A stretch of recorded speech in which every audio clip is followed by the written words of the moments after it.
So much is happening around immigration, and we know it's so hard to keep up right now. So don't worry, we got you here, Jose and Reina. We're going to break it down for you all. We're going to be talking about the rights that immigrants have regardless of their immigration status. Here in the United States, we're also going to be covering the President Trump's self-deportation program, and those will be the two segments that we're going to talk about it. But because they are heavy topics, you know me, my favorite thing is to know about food. So Jose, what did you have for lunch today? Oh, I had for lunch a chicken salad with tangerine and nuts. It was delicious. And then I had a muffin because, I have What kind of muffin? banana, I think, banana bread muffin. It was delicious. And you? I actually don't remember what I had for lunch, but what I do remember is that I just had flan 15 minutes ago. So shout out to Chantal who sent us some homemade flan that it was so good that I forgot even my lunch. But anyways, my memory is not... I think it's because I'm fixated over the flan right now. And if you're a flan hater, well, I'll eat more. Anyways, let's get to it, Jose. Okay. So the first segment that we're going to be discussing is around really the rights that all citizens have, specifically around immigration status. We know that there's been a lot of things happening in the news, a lot of people getting detained, even U.S. citizens. So there's been a lot of questions about what are my responsibilities? What are my constitutional rights? What are the things that people need to know? So can you just break it down for us right now? If I am an immigrant, citizen, legal permanent resident, naturalized citizen, or someone like DACA or undocumented, do they still have rights in the U.S.? Are they different? Can you tell us a little bit more about that? So in short, yes, even if you are fully undocumented, you don't have legal status, you do have rights. Long story is, it's murky.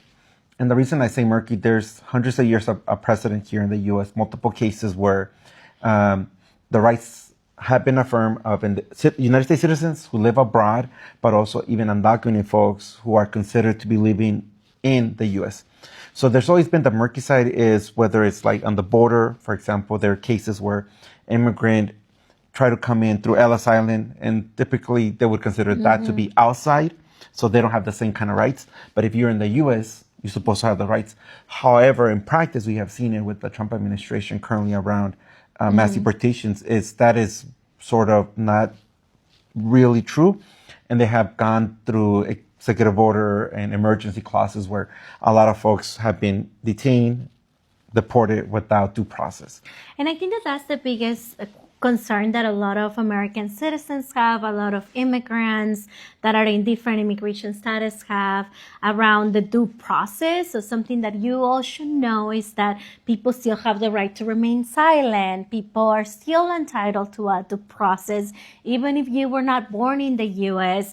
So I know that we've been promoting for many months now about our resource packages. I know that many people are aware of the red cards. There's been a lot of push by many different organizations, including attorney organizations, to really get for folks to know the Know Your Rights cards, that they're in English and Spanish, Mandarin, and many other different languages. So if you're still wondering what are the type of rights that you have, we would highly recommend for you to read them up in the language that you feel the most comfortable, or to spread it out with people that are having these concerns, because in a moment of crisis, or in a moment that we might be encountering law enforcement, those are the things that sometimes we forget, because even though that if we haven't done anything wrong, it is intimidating when you're getting questioned, right? So I think that that's a very normal human reaction. So that's why we want to make sure that you are prepared. Another couple honorable mentions, I shall say, that are happening in terms of this, as you said, things are getting a little bit murky because we're seeing this administration really pushing the envelope and the bounds of how they're interpreting the law. So we're seeing more lawsuits coming up, and one of the executive orders that we saw on the first day of January 20th, Inauguration Day. Of Inauguration Day was around right citizenship. So wanted to do an honorable mention because the Supreme Court is going to be having oral arguments when, Jose? It's going to be May 15th. But this is the interesting part is, well, the birthright citizenship is sort of what is the headline. What the actual administration is arguing is, yes, the existence of birthright citizenship, but then the key provisions, at least talking with a lot of folks, what they're really targeting is whether a district judge can order a national injunction or a national state. Okay, so for those people who are not very lingo, what is an injunction? What is a stay? So Don't go stay or what? So basically, what the Trump administration is putting into question is whether a judge, for example, we're in Arizona, a federal judge in Arizona can order the entire country to follow a certain rule. For example, right now is what Trump is saying is like a judge in Arizona cannot say that, oh, my executive order on birthright citizenship is unlawful and then order a national order for it.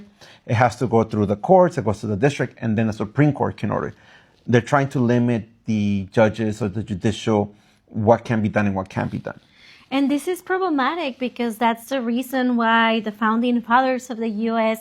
had an idea of having checks and balances. That's Separation why of power. we should have separation of power with the executive, the judicial, and the legislative body. And right now it seems that the executive wants to have more power and is trying to limit some of these powers that, in this case, the judicial branch has traditionally, since the beginning of time, almost 250 years of U.S. existence as we know it, they're really kind of having that like back and forth and fight, I would say. Yeah.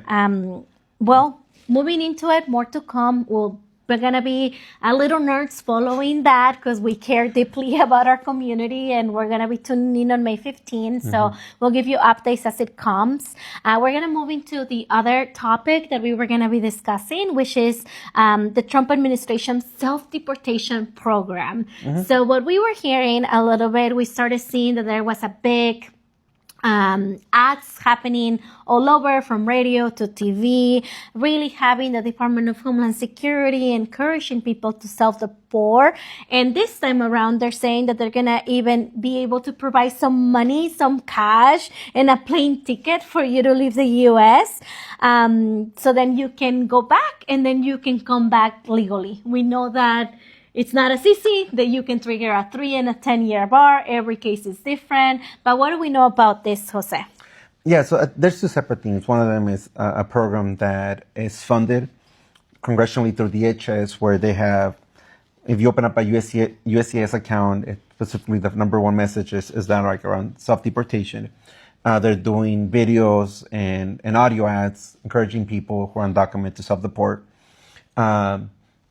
And then they're also sending letters to individuals who, like, for example, last week was the CBP1. Yeah, CBP1, 900,000 that came into the country seeking asylum. Those got letters, and other attorneys, U.S. citizens as well. So it's not necessarily well organized.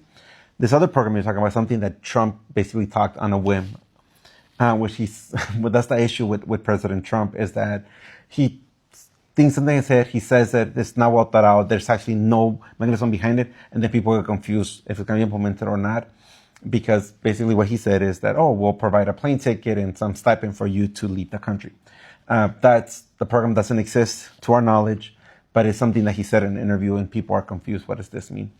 So again, this is a developing story. We don't know what's going on. If you are an immigrant in the United States, if you have different types of status, from being undocumented, TPS holder, DACA, legal permanent resident, I can go on and on and on. This is your opportunity to not forget. Don't leave things that you can do today for tomorrow. This is the time that you really need to be equipping yourself with talking to some representation, talk to an attorney if money is a barrier. There are a couple of nonprofit organizations, not only in Arizona, but across the board, that do provide either free consultations or low bono consultations. Low bono is typically at a reduced cost.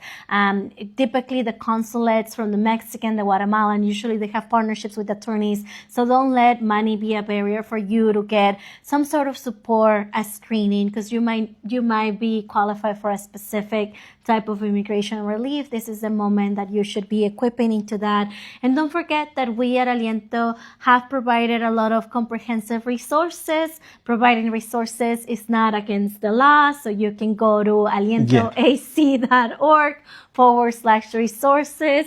I know you made that as a joke. My heart just drop because we are living in very difficult times. Just know that you're not alone, that there's a whole community that supports you, and to remember that that we have the power to remind ourselves that we belong. We have the power to engage in deep breaths and to regulate our nervous system. And right now, more than ever, it's really important that we just bring it back to fundamentals, to basics. Am I drinking water? Am I having time with loved ones and people that I know they love me and care about me? Am I eating at least 2 meals a day? This is a moment that when so many things feel out of our control, we're just back to basics and we remember that there are things that we can engage within our control. But with that said, that's all we had for today. So a couple of things, just reminders. If people have questions, how can they contact us, Jose? Well, they can email us, they can send us messages privately to our account, or if you want to do that, you can put specific messages around the topics that we cover on the message, on the comment message segment on the chat. On the chat, yes. Thank you for the help. You're doing a little boomer time right now. But yes, drop your comments on the chat, on the comment section, or if you feel more comfortable, as Jose mentioned, you can just do direct messages or even contact us via email. And then for sure, again, go back to alientoac.org/resources. They are in English and Spanish. And as you know, we'll be doing this content en español on Facebook. So if you want to send this message to someone that feels more comfortable in Spanish, make sure you send them either to Facebook or TikTok. Right. Bye. Bye.